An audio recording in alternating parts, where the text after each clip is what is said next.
Welcome to lunch hour. This is Satish. EC ఓటర్ల జాబితా సవరణపై పొలిటికల్ వార్ ముదురుతోంది. బీజేపీ కోసం ఈసీ ఓట్లు చోరీ చేసిందని రాహుల్ గాంధీ ఆరోపించారు. ఓట్ల చోరీపై తమ దగ్గర 100% ఆధారాలు ఉన్నాయన్నారు. తమకు ఆటం బాంబు లాంటి ఆధారం దొరికిందని, ఆ బాంబు పేలిన రోజు ఈసీ గల్లంతవుతుందన్నారు రాహుల్. అసలు రాహుల్ దగ్గరున్న ఆధారాల ఆటం బాంబు ఏంటి? గత లోక్సభ ఎన్నికల్లో రిగ్గింగ్ డైలాగ్స్కు రుజువేంటి? కాంగ్రెస్ బీజేపీ మాటల యుద్ధంపై వాటి లంచ్ అవర్ డిబేట్లో మాట్లాడబోతున్నాం. చర్చలో పాల్గొంటున్నారు అధికార కాంగ్రెస్ పార్టీ నుంచి టీపీసీసీ ప్రధాన కార్యదర్శి, అధికార ప్రతినిధిగా ఉన్న చరణ్ కౌశిక్ యాదవ్ గారు, అలాగే భారతీయ జనతా పార్టీ నుంచి ఆ పార్టీ నేత అధికార ప్రతినిధిగా ఉన్న కిషోర్ కుమార్ రెడ్డి గారు డిబేట్లో జాయిన్ అవుతున్నారు.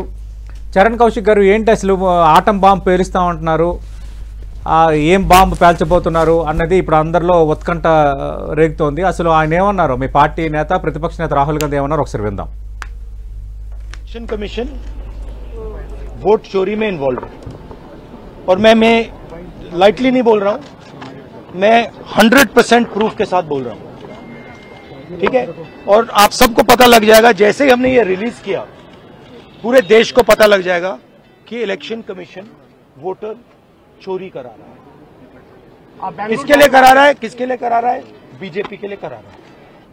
और जो हमें मिला है वो एटम बॉम्ब है, मतलब एटम बॉम्ब है, फटेगा तो आप इलेक्शन कमीशन आपको दिखेगा नहीं हिंदुस्तान में। ప్రతిపక్ష నేత రాహుల్ గాంధీ పేల్చబోతున్న ఆటం బాంబు ఏంటి? 100% ఆధారాలు ఉన్నాయి, పక్కా ఆధారాలు ఉన్నాయని రాహుల్ గాంధీ చెబుతున్నారు. చరణ్ కౌశిక్ గారు, ఎలాంటి బాంబు పేల్చబోతున్నారు? దేశం మొత్తం చర్చ జరుగుతుందని చెప్తున్నారు మీ పార్టీ నేత, ప్రతిపక్ష నేత రాహుల్ గాంధీ. అంటే భారతీయ జనతా పార్టీ దేశంలో 2014 అధికారంలోకి వచ్చిన తర్వాత ప్రధానంగా ఎలక్షన్ కమిషన్ మేనేజ్ చేస్తున్నది చాలా స్పష్టంగా కనపడతా ఉంది. ఎందుకంటే మహారాష్ట్రలో పార్లమెంట్ ఎలక్షన్లు జరిగిన తర్వాత అసెంబ్లీ ఎలక్షన్లకు, పార్లమెంట్ ఎలక్షన్లకు 35 లక్షల ఓట్లు పెరిగినమాట వాస్తవం. అదే కాకుండా అక్కడ ఎలాంటి ఆధార్ కార్డు కావచ్చు, అదేవిధంగా ఎక్కడ ప్రూఫ్ లేకుండా కూడా అక్కడ ఓట్లు పెరిగిన పరిస్థితి మనం చూసినాం. కానీ బీహార్కు వచ్చేతలకే ప్రధానంగా ఆధార్ కార్డు ఉండాలని, పాస్పోర్ట్ కావాలన్నా కూడా ఆధార్ కార్డు ఉండాల్సిందే. కానీ ఆధార్ కార్డు ఉన్న వాళ్ళకి కూడా పరిగణలోకి తీసుకోకుండా ప్రధానంగా అక్కడ ఓట్లను తీసేసే ప్రయత్నం భారతీయ జనతా పార్టీ చేస్తా ఉంది. అదే కాకుండా 2024 ఎలక్షన్ లో 15 సీట్లు తగ్గి ఉంటే నరేంద్ర మోడీ గారు ప్రధానమంత్రి అయ్యే అవకాశం లేకుండే. అదే కాకుండా 63 స్థానాలు తగ్గినట్టు పరిస్థితి మనం చూసినాం. ప్రధానంగా ఎలక్షన్ కమిషన్ మేనేజ్ చేయడం మూలంగానే ప్రధానంగా భారతీయ జనతా పార్టీ లాభం జరుగుతూ ఉంది. అది గుజరాత్ ఎలక్షన్ లో కూడా గతంలో అసెంబ్లీ ఎలక్షన్లో జరిగింది, పార్లమెంట్ ఎలక్షన్లో జరిగింది, మహారాష్ట్ర ఎలక్షన్లో జరిగింది, హర్యానా ఎలక్షన్లో జరిగింది. ఇప్పుడు ప్రధానంగా బీహార్ ఎలక్షన్లో కూడా అదే పని చేసే ప్రయత్నం భారతీయ జనతా పార్టీ చేస్తూ ఉంది. కాబట్టి దానికి సంబంధించిన ఆధారాలను కూడా మా దగ్గర ఉన్నాయని చెప్పి చాలా స్పష్టంగా రాహుల్ గాంధీ గారు మాట్లాడారు. ఖచ్చితంగా రేపు పార్లమెంటు, అదేవిధంగా పార్లమెంట్ జరుగుతూ ఉంది. అదే కాకుండా పార్లమెంట్లో ఈ చర్చ వచ్చినప్పుడు ఖచ్చితంగా ప్రధానంగా దీని మీద చర్చ చేయడానికి ప్రభుత్వం సిద్ధంగా ఉన్నప్పటికీ, అదే కాకుండా ప్రతిపక్ష నేతగా మా కాడ ఆధారాలు ఉన్నాయి, దాని మీద మాట్లాడుతూ ఉంటే దాన్ని డైవర్ట్ చేసే ప్రయత్నం భారతీయ జనతా పార్టీ చేస్తూ ఉంది. కాబట్టి ఖచ్చితంగా ఎలక్షన్ కమిషన్ సహకరించడం మూలంగానే భారతీయ జనతా పార్టీ 3వసారి అధికారులకు వచ్చింది. అదే కాకుండా చాలా రాష్ట్రాల్లో భారతీయ జనతా పార్టీ అధికారులు రావడం కోసం ఎలక్షన్ కమిషన్ ప్రధానంగా వాడుకుంటారని చెప్పేసి ప్రజాస్వామ్యం మీద దాడి చేసే ప్రయత్నం భారతీయ జనతా పార్టీ చేస్తా ఉంది. డెవలప్మెంట్ మీద వాళ్ళు ఓట్లు అడుగుతలేదు, ఎలక్షన్ మేనేజ్మెంట్ చేసే ప్రయత్నంలో భాగంగా వాళ్ళు ముందుకు పోతా ఉన్నారు. కాబట్టి బీహార్ లో కూడా అదే చేసే ప్రయత్నం భారతీయ జనతా పార్టీ చేస్తా ఉంది. కాబట్టి దానికి సంబంధించిన ఆధారాలు మహారాష్ట్రలో కావచ్చు, హర్యానా కావచ్చు, గతంలో గుజరాత్ లో కావచ్చు, పార్లమెంట్ ఎలక్షన్ జరిగింది కావచ్చు, ఇవన్నీ సంబంధించిన ఆధారాలు ఉన్నాయి. కాబట్టి ఖచ్చితంగా దాని విషయంలో ఖచ్చితంగా కోర్టుకైనా వెళ్తాం. అదే కాకుండా పార్లమెంట్ కావచ్చు, దేశంలో ప్రజలు వివరించే ప్రయత్నం రాహుల్ గాంధీ గారు చేస్తారని చెప్పేసి చాలా స్పష్టంగా ప్రకటించడం జరిగింది. కిషోర్ కుమార్ రెడ్డి గారు, ఎన్నికల కమిషన్ మీ జేబులో సంస్థగా మారిపోయింది. ప్రతి ఎన్నికల్లో మీకు ఎన్నికల కమిషన్ సహకరిస్తోంది. త్వరలో ఆటం బాంబులు అంటే 5వ తారీఖు ఏదో అన్నారు, ఆటం బాంబు పేల్చబోతున్నాము 100% ఆధారాలతో. అసలు ఎన్నికల కమిషన్ ఏం చేయాలో వాళ్ళకి తెలియదు, అది వచ్చిన తర్వాతనే రాహుల్ గాంధీ అంటున్నారు. మీరు సిద్ధంగా ఉన్నారా ఆటం బాంబు పేల్చబోతున్నారు? ముందుగా సతీష్ గారు మీకు, అట్లాగే చరణ్ కౌశిక్ గారికి, మన 10 టీవీ ప్రేక్షకులందరికీ నమస్కారం. నమస్తే. ఇప్పుడు అంతకుముందు ఒకసారి రాహుల్ గాంధీ గారు ఎర్త్క్వేక్, భూకంపం వస్తుంది నేను పార్లమెంట్లో మాట్లాడితే అన్నారు. జనాలకు గుర్తు కూడా లేదు, వారు ఎప్పుడు అన్నారో ఏంటో అన్నారో అసలు పట్టించుకోలేదు. ఈరోజు ఎలక్షన్ కమిషన్ ఆఫ్ ఇండియా కూడా ఏమనిందంటే, ఇట్లాంటివి నిరాధారమైనటువంటివి ప్రేలాపనలు రాహుల్ గాంధీ గారు చేస్తూనే ఉన్నారు. వారు ఒక్క లెటర్ ఇంతవరకు మాతో సంపర్కంలోకి వచ్చింది లేదు, ఏ ఇష్యూ మీద మాతో మాట్లాడింది లేదు, మేము ఈమెయిల్స్ పంపిస్తే రెస్పాండ్ అయ్యింది లేదు. సో వీరిని పట్టించుకోదలుచుకోలేదు మేము, we will ignore these baseless allegations అని చెప్పారు. సో రాహుల్ గాంధీ గారిని ఈసీఐ పట్టించుకోకపోవడమే కాదండి, దేశమే పట్టించుకోవడం లేదు. వారికి అది అర్థం కాక బీహార్లో కాంగ్రెస్ పార్టీని పట్టించుకోక ఎన్ని దశాబ్దాలు అవుతుంది, ఉత్తరప్రదేశ్లో పట్టించుకోక ఎన్ని దశాబ్దాలు అవుతుంది, తమిళనాడులో పట్టించుకోక, గుజరాత్లో పట్టించుకోక ఎన్నో దశాబ్దాలు అవుతుంది. దానికి ఏదో ఎలక్షన్ కమిషన్ ఆఫ్ ఇండియా ఏదో చేస్తేనే మేము ఓడిపోయాము. ఇప్పుడు 100 ఎలక్షన్లు ఓడిపోయారు రాహుల్ గాంధీ గారు 2014 తర్వాత అని చెప్పి, ఏది కేంద్ర ఎన్నికలే కావచ్చు, రాష్ట్రాల ఎన్నికలే కావచ్చు అని చెప్పేసి పబ్లిక్గానే రోజు డిస్కోర్స్లో ఉండనే ఉంది. అయినా కానీ వారు అసలు మా తప్పేమీ లేదు, ఎందుకంటే వారిది కుటుంబ పార్టీలో పేర్చబోతున్నాయని చెప్తున్నారు, ఆధారాలు ఉన్నాయంటున్నారు. రేపు పొద్దున ఆధారాలు చూపకపోతే రాహుల్ గాంధీతో పాటు కాంగ్రెస్ పార్టీ కూడా అబాస్పాలైపోతుంది. మీకు ఒక్క విషయం అండి, కానీ ఈ రోజు ఆ పార్టీ లీగల్ సెల్ నిర్వహించిన సదస్సులో కూడా ఆయన మరోసారి చెప్పారు, నేను ఆటం బాంబు పేల్చబోతున్నాను, ఆధారాలు ఉన్నాయంటున్నారు. అలాగే ఎన్నికల వ్యవస్థ చచ్చిపోయింది, లోక్సభ ఎన్నికలు కూడా రిగ్ అయ్యాయి, ఆధారం కూడా ఉందంటున్నారు. నేను ఒక్క విషయం చెప్తున్నాను, ఇప్పుడు ఎన్నికల వ్యవస్థ చనిపోయింది అనుకోండి, సుప్రీంకోర్టు అయితే చనిపోలేదు కదా, జ్యుడిషియరీ కూడా చనిపోయింది అంటున్నారా? ఇప్పుడు ఇన్ని ఎన్నికల్లో ఇన్ని ఫలితాలు వచ్చాయి కదా, ఎక్కడ కూడా పవర్ ట్రాన్సిషన్ అంటే కాంగ్రెస్ గెలిచిన కర్ణాటకలో కానివ్వండి, తెలంగాణలో కానివ్వండి, లేకపోతే కాంగ్రెస్ ఓడిపోయిన ఇతర రాష్ట్రాలు ఛత్తీస్గఢ్ కానివ్వండి, రాజస్థాన్ కానివ్వండి, ఇంకొక రాష్ట్రం కానివ్వండి, ఎక్కడైనా కానీ స్మూత్గా పవర్ ట్రాన్సిషన్ అవుతుందా? ఎక్కడైనా అవుతుంది కదా. ఎక్కడైనా కానీ కోర్టులు మరి ఇగో ఇక్కడ ఎన్నికలు ఈ విధంగా జరగలేదు, జరిగాయి, ఎన్నికల పిటిషన్లు వీళ్ళు వేశారా? ఒక్క విషయం చెప్తాను, ఈ రోజు కూడా ఎన్నికల కమిషన్ నిజంగానే ఆటం బాంబు అంటే కొంతమందిని ఓటర్ లిస్టులో నుంచి తీశారు అని చెప్పాను. తీశారు అని అనుకుంటే మీకు బూత్ లెవెల్ ఆఫీసర్స్ అని చెప్పి ప్రతి పార్టీ నుంచి ఉంటారు, వాళ్ళు చెక్ చేసుకుని ఎవరైనా ఉన్నవారినే తీసేసి ఉండుంటే, అర్హులైన వారినే తీసేసి ఉంటే మళ్ళీ ఫైల్ చేసుకోవడానికి ఉంటుంది. లేకపోతే ఆ డేటాని మొన్న సుప్రీంకోర్టుకి వెళ్ళారు వీరు, ఈ అసలు ఇంటెన్సివ్ ఎస్ఐఆర్ అని స్పెషల్ ఇంటెన్సివ్ రివిజన్ అని చెప్పి అది చేయనేకూడదు అని చెప్పి వెళ్ళారు. సుప్రీంకోర్టు ఏమనింది, లేదు అది పద్ధతి ప్రకారమే జరుగుతోంది అన్నారు. ఒకవేళ మాస్ డిలీషన్స్ ఏమైనా ఉంటే మా దగ్గరికి రావచ్చు అన్నారు. మరి ఇప్పుడు వీరు ఇంత మంచిగా ఆధారాలతో ఉంటే సీదా సుప్రీంకోర్టులోనే వేసి సుప్రీంకోర్టుతోటే అసలు చీవాట్లు పెట్టి 6.5 లక్షల మంది ఓటర్లలో 1.5 లక్షల ఫేక్ ఓట్లు ఉన్నాయంటున్నారు. దానివల్ల భారతీయ జనతా పార్టీ గెలిచింది. అసలు బీజేపీకి అన్ని స్థానాలు రావడం ఏంటి, అధిక ఓట్లు పడ్డం ఏంటి, బీజేపీ ఓట్లు చూసి నేనే షాక్ అయ్యానన్నది ఆయన లేటెస్ట్ ఒక గంట ముందు చేసిన కామెంట్. కానీ ప్రజలు ఎవరైనా షాక్ అయ్యారా? నేను నిజంగానే చెప్తున్నాను, ఒక ఎలక్షన్ ని చోరీ చేసి ఉంటే ఎక్కడైనా కానీ, ఏ రాష్ట్రంలో అయినా కానీ ప్రజల్లో వచ్చేది కదా ఉద్వేగం. వీరు ఆశ్చర్యపడడం, అసలు వారెందుకు ఆశ్చర్యపడుతున్నారో మాకు అర్థం కావట్లేదు. ఎందుకంటే ముందు నుంచే తెలిసిన విషయమే. వీరు వచ్చిన తర్వాత ఒకసారి 44, ఒకసారి 52, ఈసారి 99 వచ్చినాయంటే జనాలు ఆశ్చర్యపోయారు. అసలు అంతెంతలా వచ్చాయి, ఏం చేశారు కాంగ్రెస్ వారు అని చెప్పి. అంతేగాని వారు అధికారంలోకి రాలేదనో, వారు గెలవలేదు అని అంటే దేశంలో ఎవ్వరూ ఆశ్చర్యపోయే విధంగా అయితే లేదండి. ఓకే, చరణ్ గారు ఎలాంటి సమాధానం ఉంది? ఈసీ వ్యాఖ్యల్ని కొట్టిపారేస్తుంది, మీ పార్టీ నేత చేసిన వ్యాఖ్యల్ని మేము పట్టించుకోవాల్సిన అవసరం లేదంటూ ఆల్రెడీ వివరణ ఇచ్చింది. బీహార్ ఎన్నికలకు సంబంధించి ఓటర్ల జాబితా సవరణ పైన ఆయన అభ్యంతరాలు ఉంటే మమ్మల్ని కలవచ్చు, అభ్యంతరాలు ఏవో చూపించవచ్చు అని చెప్పినా కూడా ఆయన కనీసం లేఖ రాయలేదు, మమ్మల్ని కలవలేదన్నది ఈసీ చెప్తున్న రెండోది. మూడోది, ఈసీ చేసిన మూడో కామెంట్ ఏంటంటే, మేము అందరూ ఎన్నికల అధికారులకి ఆదేశాలు జారీ చేశాము, మీరు మోరల్ దెబ్బతినడానికి ప్రయత్నాలు జరుగుతున్నాయి, మీ పని మీరు చెయ్యండి, ఓటర్ల జాబితా సవరణ అనేది చాలా ప్రధాన కర్తవ్యం అన్న ఒక పదాన్ని కూడా ఈసీ వాడింది. అంటే ప్రధానంగా బీహార్లో 65 లక్షల ఓట్లు మిస్సింగ్ అయినట్టుగా చాలా స్పష్టంగా ఆధారాలతో కూడినటువంటి సమాచారం అక్కడ ప్రతిపక్షాలు గగ్గోలు పెడతా ఉన్నాయి. అయినా ఈ ఎలక్షన్ కమిషన్ పట్టించుకోవడం లేదు. ఈసీకి ఇచ్చారు 65 లక్షలు. అదే కాకుండా ఇక్కడ ప్రధానంగా 5వ తారీఖు నాడు కర్ణాటకలో ఎలక్షన్ కమిషన్ చేసినటువంటి ద్రోహాలన్నీ కూడా అక్కడ బహిరంగ సభలో అదేవిధంగా రాహుల్ గాంధీ గారు మాట్లాడబోతా ఉన్నారు, బయట పెట్టబోతా ఉన్నారు. ప్రధానంగా మధ్యప్రదేశ్ లో 2023 ఎలక్షన్లు ఏం జరిగిందో, తర్వాత వచ్చిన పార్లమెంట్ ఎలక్షన్లు ఏం జరిగిందో, తర్వాత మహారాష్ట్రలో 32 లక్షల ఓట్లు ఎంపీ ఎలక్షన్లకు ఎమ్మెల్యే ఎలక్షన్లకు ఎట్ట పెరిగినాయో, బీహార్ 65 లక్షల ఓట్లు ఎట్ట తగ్గినాయో, అదే కాకుండా దేశంలో భారతీయ జనతా పార్టీ ఇంకా 15 సీట్లు కాదు, ఇంకా ఎక్కువ సీట్లు కూడా తగ్గే అవకాశం ఉండే. కానీ ప్రధానంగా ఎలక్షన్ కమిషన్ ఓట్ల చోరీకి పాల్పడడంతో భారతీయ జనతా పార్టీ లాభం జరుగుతా ఉంది. భారతీయ జనతా పార్టీ కోసం మాత్రం ఎలక్షన్ కమిషన్ పనిచేస్తా ఉంది, ప్రజాస్వామ్యం కోసం ఎలక్షన్ కమిషన్ పనిచేయడం లేదు. అని చెప్పి చాలా స్పష్టంగా రాహుల్ గాంధీ గారు మాట్లాడారు. Okay. అదే విషయాన్ని కర్ణాటకలో 5వ తారీఖు నాడు రాహుల్ గాంధీ గారు ప్రకటించబోతా ఉన్నాడు. అదే కాకుండా దేశంలో నెక్స్ట్ జరగబోయే ఎలక్షన్ కూడా బీహార్ కాబట్టి బీహార్లో 65 లక్షల ఓట్లు ఎందుకు తొలగించాల్సి వచ్చింది దానికి సమాధానం చెప్పాలని చెప్తే పార్లమెంట్ లో సమాధానం చెప్తలేరు, బయట సమాధానం చెప్తలేరు. అదేవిధంగా దీన్ని తప్పుదారి పట్టించే ప్రయత్నం భారతీయ జనతా పార్టీ చేస్తా ఉంది కాబట్టి ప్రజాస్వామ్యం మీద భారతీయ జనతా పార్టీ నమ్మకం లేదు. Bharatiya Janata party election commission నమ్ముకుంది, మేము ప్రజలు నమ్ముకున్నాం.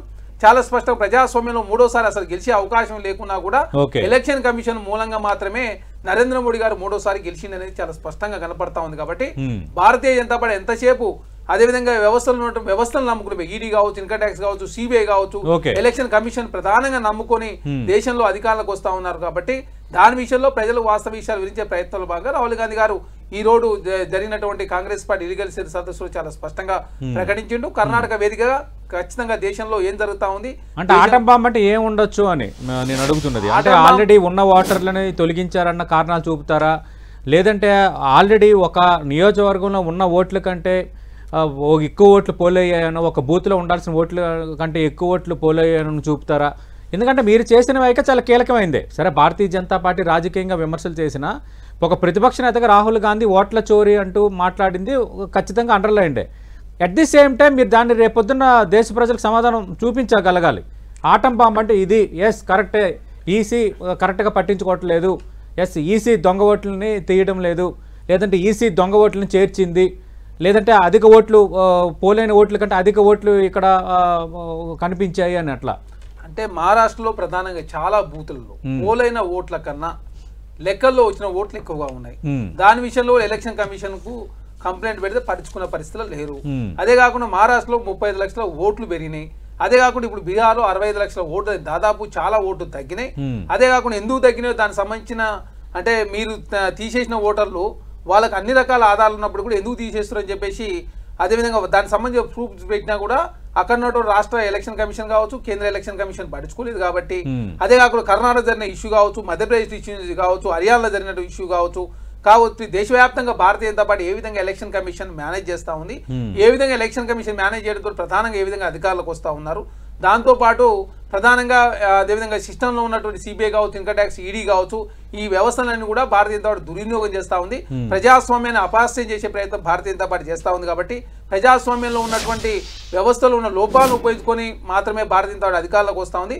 వారు చేసినటువంటి డెవలప్మెంట్ ఆధారంగా ఈ దేశంలో అధికారం రావలేదని చెప్పేసి చాలా స్పష్టంగా ప్రజలు వినిపించే ప్రయత్నంలో భాగంగా ఆధారాలతో కూడిన సమాచారాన్ని కర్ణాటక వేదికగా రాహుల్ గాంధీ గారు ప్రకటించబోతా ఉన్నారు. రైట్, అందరితో పాటు ఎలాంటి ఆధారాలు చూపుతారని మాలాంటి వాళ్ళందరూ కూడా ఎదురు చూస్తున్నాం. నిజంగా అది జరిగితే చాలా కీలకమైంది. అయితే ఈ ఇష్యూ ఎక్కడ ఫస్ట్ మొదలైంది? బీహార్లో. బీహార్కి సంబంధించి ఎస్ఐఆర్ కసరత్తు పూర్తయింది. ముసాయిదా ఓటర్ల జాబితాను మన ఫ్రైడే రిలీజ్ కూడా చేశారు. మీరు ప్రస్తావిస్తున్నట్టుగా 65 లక్షల మంది అయితే ఇందులో చేర్చలేదు. ఓకే, అంతకుముందు బీహార్లో 7.9 కోట్ల ఓట్లు ఉంటే ఇప్పుడు అది 7.24 కోట్లకు తగ్గిపోయాయి. మొత్తం 243 నియోజకవర్గాల్లో మొత్తం పరిశీలించిన తర్వాత ఈసీ ఇస్తున్న వివరణ, మృతి చెందిన వారు, వలస వెళ్ళిన వారు, ఒకసారి కంటే ఎక్కువసార్లు రిజిస్టర్ అయిన వాళ్ళు, చిరునామాలే లేనివారు, వీళ్ళందరూ ఓటర్లను తొలగించామని చెప్తున్నారు. మరి ఈసీ చెప్తున్న ఈ 4 కారణాలు సహేతుకంగానే ఉన్నాయి కదా, ఏంటి అభ్యంతరం? 2 ఓట్లు ఉంటే తొలగించడం అనేది మనం స్వాగతించాలి కదా. అంతవరకు వద్దు 2 తెలుగు రాష్ట్రాలు తీసుకుందాం, ఆంధ్రప్రదేశ్, తెలంగాణ తీసుకుందాం. తెలంగాణలో పోలింగ్ అయిపోతే ఆంధ్రప్రదేశ్లో కొందరు ఓట్లు వేస్తున్నారు, ఆంధ్రప్రదేశ్లో పోలింగ్ అయిపోతే తెలంగాణ వచ్చి ఇక్కడ ఉన్న వాళ్ళు ఓట్లు వేస్తున్నారు.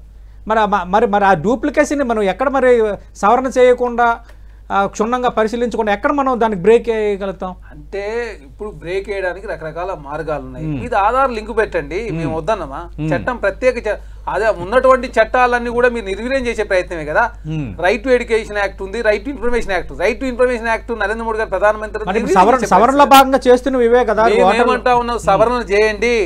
సవరణలు మీ భారతీయ జనతా పార్టీకి అనుకూలంగా ఉన్న వాళ్ళకి ఒక సైడు, అనుకూలంగా లేని వ్యక్తుల సైడ్ ఒక సైడు, అదేవిధంగా అనుకూలంగా ఉన్న ప్రాంతాలు ఒక విధంగా, అనుకూలంగా లేని ప్రాంతాలు ఒక విధంగా వ్యవహరించడం తోటి ప్రధానంగా ప్రతిపక్షాల ఓటు నిర్వీర్యం చేసే ప్రయత్నం భారతీయ జనతా పార్టీ బీహార్లో చేస్తా ఉంది. కాబట్టి దేశంలో చేస్తా ఉంది. కాబట్టి దేశంలో ఎలక్షన్ కమిషన్ నిర్వహించే ప్రయత్నం చేస్తారు. నిర్వహించే ప్రయత్నం ఎక్కడ చేస్తలేరు కదా. మీరు చూస్తే వివాదాస్పద వ్యాఖ్యలు చేస్తా ఉన్నారు. కర్ణాటకలో ఎలక్షన్ జరుగుతూ ఉంటే అదే కాశ్మీర్ స్టోర్ తీసుకొచ్చి ఏ విధంగా కర్ణాటక ప్రజలను తప్పుదారి పట్టించారో తెలంగాణ సమాజం కావచ్చు భారతదేశం ప్రజలంతా చూసి. కానీ ఎలక్షన్ కమిషన్ ఎలాంటి చర్యలు తీసుకోకపోవడం మూలంగా దేశంలో ప్రజాస్వామ్య విలువలన్నీ కూడా అంతరించిపోతా ఉన్నాయి. కాబట్టి విలువలను కాపాడే ప్రయత్నం చేయండి. డబుల్ ఓట్లు ఉంటే తీసేయాలని చెప్పి కాంగ్రెస్ పార్టీ కోరుతా ఉంది. కాకపోతే మీరు పకడ్బందీ చట్టాలు తీసుకురావడం మూలంగా ప్రధానంగా భారతీయ జనతా పార్టీ ఏంటంటే ఆ వీక్నెస్ లను వాడుకొని వాళ్ళకు రాజకీయంగా లబ్ధి జరిగే ప్రయత్నం భారతీయ జనతా పార్టీ చేస్తా ఉంది. కాబట్టి అట్లాంటి పరిస్థితి ఉండొద్దు, దేశంలో ఉన్న పౌరులందరూ కూడా సమానంగా చూడాలని కాంగ్రెస్ పార్టీ కోరుతా ఉంది. కిషోర్ గారు, సవరణను మేము స్వాగతిస్తున్నాము, డబుల్ ఓట్లను తొలగించమని చెబుతున్నాము. కానీ అదంతా ఒక యూనిఫామ్ గా జరగటం లేదు. మీకు అడ్వాంటేజ్ కావాల్సిన చోట ఒకలాగా, మీకు అడ్వాంటేజ్ లేని చోట మరోలా వ్యవహరిస్తున్నారు. దానికి తగ్గ ఆధారాలే మా దగ్గర ఉన్నాయన్నది కాంగ్రెస్ వివరణ. ముఖ్యంగా ఇప్పుడు బీహార్లో బీజేపీకి అడ్వాంటేజ్ గా ఉండే అవకాశం ఉంది అంటున్నారు. మరి తెలంగాణలో అయితే లేకుండింది కదా, వీరే అధికారంలోకి వచ్చారు కదా. తెలంగాణలో ఇది ఓటర్ నమోదు రివ్యూ ఉంటుంది కదా, ఎస్ఎస్ఆర్ అన్నారు అప్పుడు. సో దాంట్లో అసలు మనము 22,02,168 డెడ్ డూప్లికేట్ షిఫ్టెడ్ ఓటర్స్ని డిలీట్ చేశామండి. 22 లక్షలు. నేను ఇప్పుడే మీకు ఇది కూడా చూపిస్తాను, ఆర్టికల్ చదివి వినిపిస్తాను. Telangana in an effort to purify electoral rolls a lot of work has gone into detecting and making corrections to entries in the electoral roll. As a result of these efforts, a total of 22,02,168 dead duplicate and shifted voters have been removed from the electoral roll. ఇది దేనికి సంబంధించిందండి? ఇది purification of electoral roles గురించి అని చెప్పి మనము 2023 అక్టోబర్లో, అంటే మన రాష్ట్రానికి ఎన్నికలు జరుగుతున్న తరుణంలో, రైట్, రాష్ట్ర అసెంబ్లీ. దాని తర్వాత రాష్ట్ర అసెంబ్లీ అయిపోయిన తర్వాత మళ్ళీ మీకు ఏమైంది అని అంటే ఇది వచ్చింది, ఇది పార్లమెంట్ ఎన్నికల్లో మీరు చూడండి 5.41 lakh voters deleted from electoral roll of Hyderabad since 2023. ఆ ఒక్క సంవత్సరంలో 5.5 లక్షల ఓట్లు. ఇది ది హిందూ అండి, డేటెడ్ April 18, 2024. 5.5 లక్షల ఓటరు డిలీట్ చేశారు. ఎందుకనంటే షిఫ్ట్ అయిన వాళ్ళు కొంతమంది, డూప్లికేట్ ఉన్న వాళ్ళు కొంతమంది, అండ్ చనిపోయిన వారు కొంతమంది. ఇది రెగ్యులర్ గా జరిగే ప్రక్రియ. ఇప్పుడు బీహార్లో ఏ విధంగా కూడా మన గౌరవాన్ని నిలబెట్టుకోలేము, రాబోయే సీట్లు కాదు, ఓట్లు కాదు, కాంగ్రెస్ అత్యంత దారుణమైన పరిస్థితుల్లో ఉందని గమనించి ముందు నుంచే మొదలు పెడుతున్నారు. ఇప్పుడు మహారాష్ట్ర నెంబర్ చెప్పారు, బీహార్లో ఎన్నికలు జరగబోతున్నాయి. కరెక్ట్ గా ఎన్నికలు కొద్ది నెలల ముందు మీరు ఇది కార్యక్రమం, అంటే కేంద్రం కానీ కేంద్ర ఎన్నికల కమిషన్ కానీ ఈ కార్యక్రమం తీసుకున్నాను అనేది కొంత అనుమానాలు రేకెత్తించేదే కదా. అయితే దాని ఇప్పుడే ఎందుకు తీసుకున్నారు? సుప్రీంకోర్టు కూడా వెళ్ళారు. సుప్రీంకోర్టు ఏమైనా తప్పు పట్టిందా? యాక్చువల్లీ కొనసాగించమని చెప్పింది, కంప్లీట్ చేయమని ప్రాసెస్. ఇప్పుడు వీరేమంటారంటే వీరికి ఒకటే అండి, రాజ్యాంగం పట్టుకుని తిరుగుతూ ఉంటారు రాహుల్ గాంధీ గారు. కానీ ఇంతవరకు అందులో ఏముందో ఎవరికి తెలియదు, కౌశిక్ గారికి కూడా తెలియదు. ఎప్పుడు ఓపెన్ రాజ్యాంగం మాకు రక్తం లాంటిది, మా రక్తంపై దాడి చేయడానికి మీరెవరు? కొన్ని రాష్ట్రాల్లో మాకు ఒక్క సీటు రాకపోవడం ఏంటి? ఇది ఆయన అడుగుతుంది. అది ఎవరు అడగాలి? కౌశిక్ గారు అడగాలి. మీ ఫ్యామిలీయే, మీ కుటుంబమే మన పార్టీని నడిపిస్తోంది కదా ఇన్ని దశాబ్దాలుగా. ఒక్క సీటు కూడా రాదా అన్నా రాహుల్ అన్నా? ఏందన్నా మీ నాయకత్వము అని చెప్పి అడగవలసిన వారు ఎవరు? మేమెందుకు అడుగుతామండి? వారికి ఒక్క సీటు రాకపోతే మాకు ఆనందమే కదా. మాకు అన్ని సీట్లు రావాలని చెప్పి మేము పోరాడతాము, వాళ్ళకి అన్ని సీట్లు రావాలని వారు పోరాడతారు. వాళ్ళకి రావట్లేదని మేమెందుకు బాధపడతాము? అది వింత అనుకుంటే వీళ్ళు అడగాలి. అంటే కొన్ని చోట్ల చోట కూడా కాంగ్రెస్ కి రాకపోవడం ఏంటి? ఏం మతలబ్ జరిగింది? ఏం గూడు పుటాని జరిగింది? రాహుల్ గాంధీ ఒక విషయం చెప్తాను.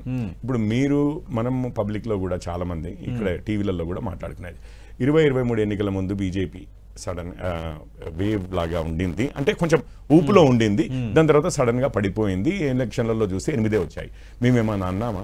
ఈసీఐ తప్పిదము, లేకపోతే ఇంకొక తప్పిదము, వ్యవస్థ అంతా మాకు అగెయిన్స్ట్ గా పనిచేసింది, అడ్మినిస్ట్రేషన్ లోపల కూర్చున్నాము.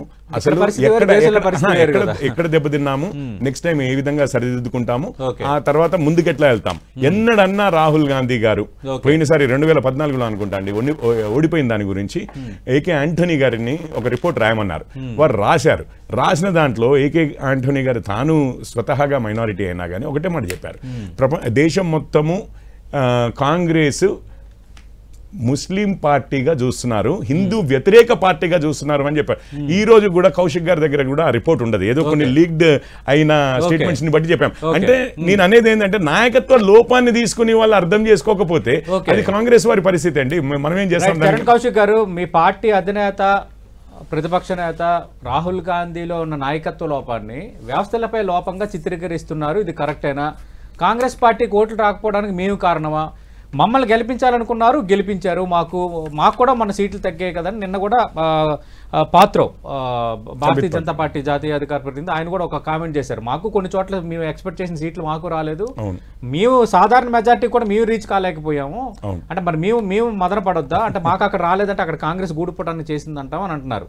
అంటే మీ పార్టీ అధినేతలో అంటే what it means me party నేత రాహుల్ గాంధీలో ఉన్న నాయకత్వ లోపాన్ని వ్యవస్థల లోపంగా చిత్రీకరిస్తున్నారు. ఇది అండర్లైన్డ్గా బీజేపీ చేస్తున్న పెద్ద ఆరోపణ.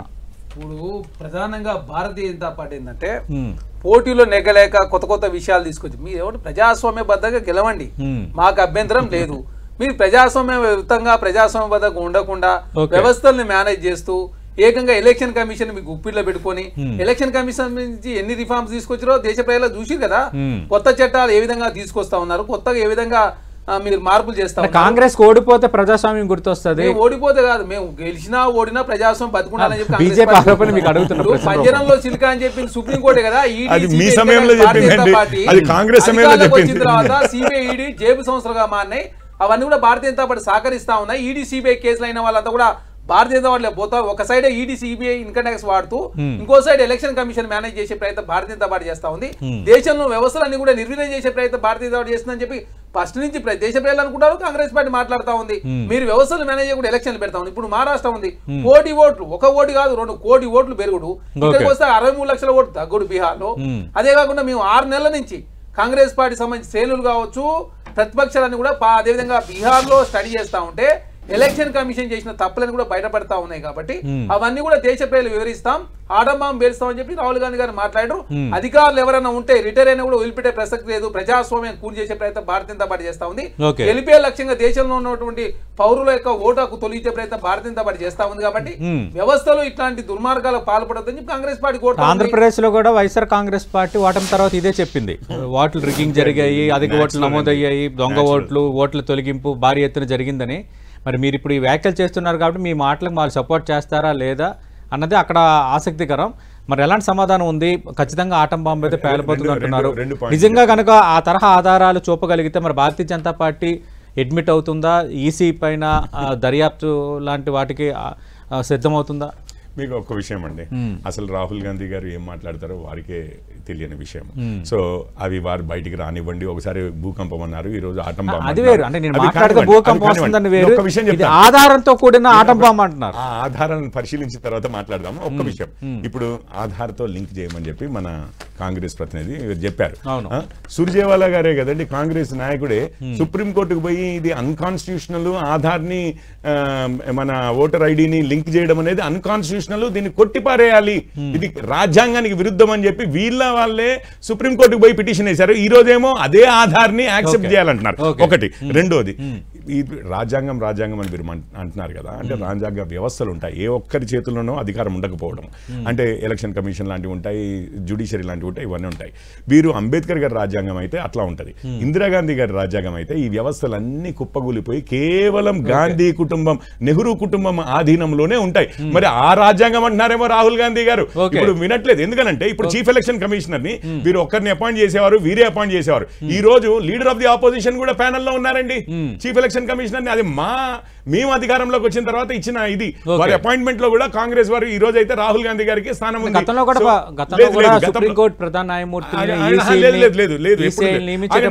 అది సిబిఐ డైరెక్టర్ కి, నేను సిబిఐ డైరెక్టర్ అది సుప్రీంకోర్టు ప్రధాన న్యాయమూర్తి. ఇక్కడ ఏంటంటే leader of the opposition prime minister, ఒక కేబినెట్ మినిస్టర్, లా మినిస్టర్. అయితే అంతకుముందు ఏముండేది అని అంటే ప్రభుత్వం ఎవరిని కావాలనుకుంటే వారిని, అసలు ఎవరితో టచ్ లేదు, ఒకరు ప్రైమ్ మినిస్టర్. అది వీరిది. ఆ వ్యవస్థ కావాలని కోరుకుంటున్నారు. మళ్ళీ ఇందిరాగాంధీ గారు ఎమర్జెన్సీ రావాలని కోరుకుంటున్నారు. రైట్. చూద్దాం మరి రాహుల్ బాంబు ఎలా పేలబోతుందో. ఆటం బాంబు ఉందంటున్నారు, నిజంగా బలమైన ఆధారాలు చూపగలుగుతారా? చూపలేకపోతే భారతీయ జనతా పార్టీ ఖచ్చితంగా భారీ ఎత్తున ఎదురుజాడు చేసే అవకాశం ఉంది. ఇప్పటికే ఈసీ రాహుల్ గాంధీ మాటలు పట్టించుకోవాల్సిన అవసరం లేదంటూ వ్యాఖ్యలు చేస్తున్న నేపథ్యంలో నిజంగా ఇప్పుడు మాత్రం కాంగ్రెస్ పార్టీ కానీ రాహుల్ గాంధీ కానీ నిజంగా బలమైన ఆధారాలు చూపించాల్సిన పరిస్థితి ఉంది. చూపిస్తే ఖచ్చితంగా అది ఒక బిగ్ ఇష్యూగా మారబోతుంది భారతదేశం పాలిటిక్స్ సంబంధించి. లేకపోతే మళ్ళీ కాంగ్రెస్ పార్టీ ఏ ఆరోపణ చేసినా వీళ్ళు కావాలని చేస్తారో, ఆధారాలు ఉండవన్న భారతీయ జనతా పార్టీ వాదనకు బలం చేకూర్చడం వల్ల అది కూడా కొంత ఇంపాక్ట్ చూపించే అవకాశం ఉంది. చూద్దాం ఏం జరగబోతుందో. థ్యాంక్ యూ చరణ్ కౌశిక్ గారు, థ్యాంక్ యూ కిషోర్ కుమార్ గారు. ఇది ఆటం బాంబు పేల్చబోతున్న ప్రతిపక్ష నేత రాహుల్ గాంధీ వ్యాఖ్యలపై 10 టీవీ లంచ్ అవుట్ డిబేట్.